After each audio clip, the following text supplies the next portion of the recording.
mashallah mo ní tó bá fẹ́ win ní ogun wọ́n mọ̀ sọ pé sógun láyé ni àsàkásà ni ogun nílé ayé tá a wà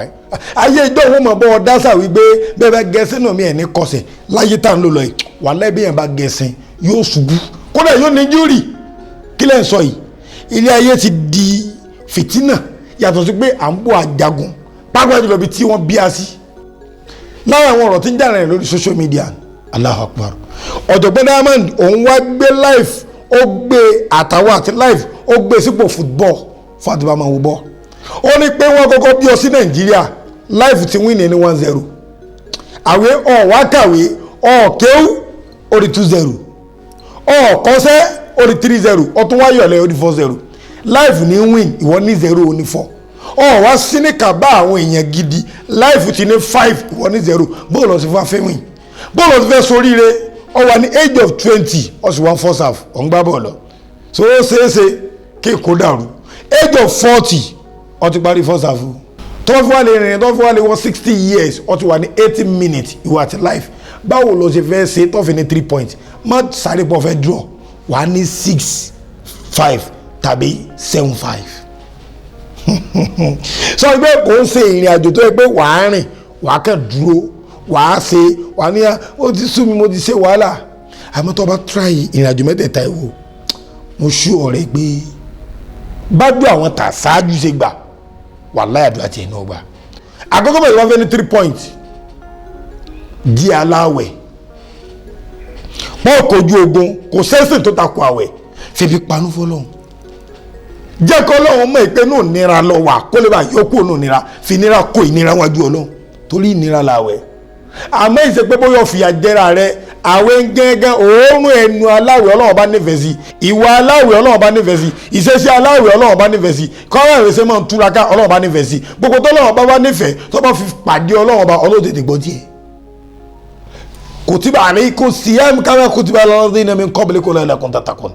ó ní ẹsẹ̀ yìí nìkan mo ní pé kẹ́ gbàwẹ̀ kẹ́ lè bá rojú rere mi ọlọ́run ọba àwọn ṣáájú yìí náà a ní wọ́n gbàwẹ̀ wọ́n gbà wọ́n dẹ̀ rojú rere mi ìwọ náà tó bá fẹ́ rojú ọlọ́run tó fẹ́ kúrò láti wín ní láìfì kí wọ́n náà rí i pé ohun ọláàyè nínú ayé yìí ọgbọ́dọ̀ lè gbàwẹ̀ ọ̀tá wa burú gbogbo àìsàn tó ọ̀fin ní ìlera àwẹ̀ gbà wọ́n wà kárí sí ọ yóò bá di mo lọ́sà mo nígbà mo láwo kò ní lè gbàwẹ̀ ìwọ gbìyànjú kọjá láwẹ̀ tọ́wọ́ sí lè jáláwẹ̀ ọtí wọ́n ní life àkọ́kọ́ nù ọ̀nà tó fi lè gbà wọ́n ní ayé yìí táyé òfin kẹsàrà tó pé ìwọ náà ráyé wá oníkọ́ jáládùá tó bá ti lè ṣàdúà àìdúà rẹ̀ gbà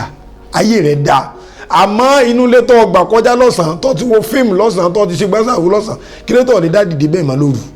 ẹ̀rù wa ń bà ọ́ níbi tí ó bà ọ́ lẹ́rù lọ́sàn-án Allahu Akbar ọmọ òru là á ṣèkà bí ẹ bá ṣe lójú ọ̀sán kò ní fara rí lọ òru náà ní kọ́ dìde mo ṣe wá sí kan nífẹ̀ẹ́ mo wá parí lọ́dún náà mo sọ̀rọ̀ nípa tá à ń pè ní òru máa padà sí fídíò rẹ̀ jáde àwa parí ìyá kan wá sọ fún pé àáfàá òótọ́ lọ sọ kódà bí èèyàn bá jí lóru báyìí tí ò bá ṣe nǹkan kan tó kàn rán jùlẹ̀ báyìí wọ́n ní níjọ́ náà nǹkan kan ò ní ṣe torí ẹni tó fẹ́ fi nǹkan ṣe ẹ̀rù ń bà pé àbó ríhun àbí ò ríhun ká tó wá wípé èèyàn wá jókòó ó wá jáládùá ìkan nínú àwọn olórí ayé ó ní ayé ń retí ẹlẹ́yà mi o wọ́n ń retí ẹlẹ́yà mi o lójoojúmọ́ wọ́n ti kóra wọn jọ láti pẹ̀gàn mi ẹ wá bí ẹlẹ́ èdè kí ní pẹ̀gàn fún wọn ní mi ò mọ júlé àdúrà lójoojúmọ́ torí ẹ mọ̀ wípé bọ́ ọba lọ sọ́jà tọ́ba fẹ́ lọ fẹ́ ra tó wọn fẹ́ ra fà wọn fẹ́ ra bèrè wọn fẹ́ ra gbogbo àwọn nǹkan táwọn lẹ́kulẹ̀jà ń tà wọ́n padà sọ fún wọn pé ó tó kù kankan ẹni tó mọ̀ wípé ó kù kankan tí ó jò pé ṣẹ́tọ́ bá lò sára kò mọ́ tọ́ lò àìmọye ọ̀sẹ̀ tó wẹ̀ tí ó gbóhùn rẹ̀ tó ní